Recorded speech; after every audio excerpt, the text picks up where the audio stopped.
So the huge information processor of our brains has two recognizable minds, each with their own functions. The rider, located in the prefrontal cortex just behind your forehead, and home of the brain's speech, reflective thought, executive or control functions, and our sense of self. And the elephant mind, located in the lower middle section of the brain, home to a vast array of processes that include systems for overseeing the body's survival, its information gathering and storage systems, and for managing our emotions.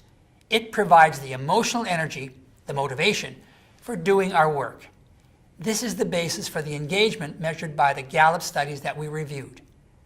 To explain how talk works in the workplace, we'll focus on our rider mind's management of our conscious sense of self and the elephant's management of our emotions. The rider mind is driven by a need for certainty. It needs to know, 1, what's going on, 2, what's going to happen next, and in terms of ourself, 3, how am I being treated here? This last question represents the fact that unlike other creatures, we actually have a conscious sense of self that sits apart from our other thoughts, beliefs, and understandings about our world. And it matters to us. Our rider's reactions to how we are being treated in any situation can be broken down into 3 additional questions. 1, am I of value? 2, am I competent? And 3, do I have influence in this particular situation? The elephant's complementary emotional functions are to 1, avoid uncertainty.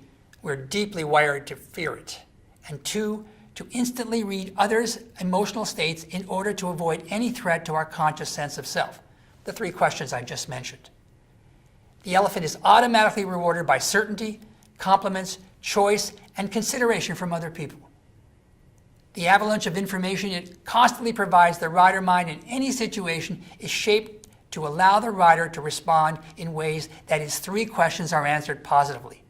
However, when it interprets others' behavior as undermining our sense of self along any of the 3 dimensions, the elephant mind fires up its HPA circuit, flooding the body with adrenal cortisol and generating wariness, hesitation, and fear.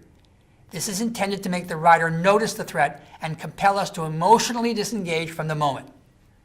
On the other hand, when another's behavior supports our positive sense of self and the elephant reads persistently positive cues, it releases the hormone oxytocin, intended to keep us connected to the other, to fully engage us. And just to remind you, this is what's going on in the minds of your employees as you speak to them.